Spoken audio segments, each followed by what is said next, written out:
You know, guys, it's 3 o'clock in the morning. I'm heartbroken. I can't sleep. I can't eat. Sitting in the car. I don't know what to do. The lawyer that was helping me all this time, the lawyer that was encouraging me to divorce my wife, is currently getting married to my wife. This weekend, they are getting married. I don't know. I'm gonna do something very bad. Something very bad. Uncle mi tán wà lókè náà mọ̀ ké gbàǹjarè síta. Wọ́n lágbẹjọ́rò. Ó gbáyàwó àwọn. Agbẹjọ́rò tiwọn ni o. Agbẹjọ́rò tiwọn. Wọ́n ní ló gba ìyàwó àwọn.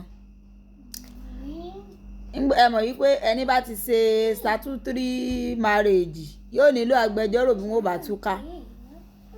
Àwọn náà bá ṣàgbà agbẹjọ́rò yún lọ́ọ̀yà. Ìyàwó náà gba lọ́ọ̀yà tiẹ̀. Ọlọ́run ló mọ bí lọ́ọ̀yà àti ìyàwó bọ́rọ̀ ṣe jẹ́ tó fi wá di wípé ọ̀rọ̀ fẹ́ wà ní àárín àwọn méjèèjì.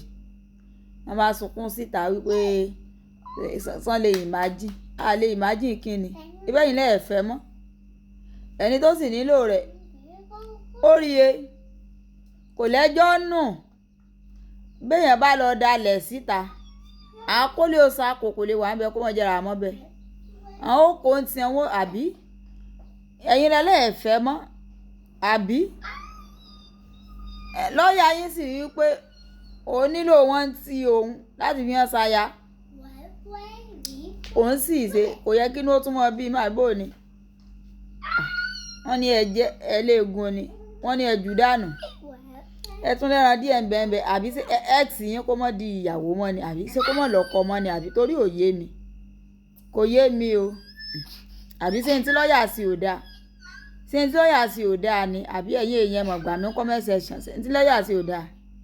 Lójú tèmi ó wù ni àbí wọ̀ fún ìtẹ́lọ́rùn. Ẹ̀yin fẹ́ kọ́ ìyàwó. Òun wá yàwó. Ẹni máa kú ó pàdé ẹni máa sin ni. Case close. Wọ́n á di kẹrin náà o. Ẹ máa like, comment, share. Ó dàbọ̀ o.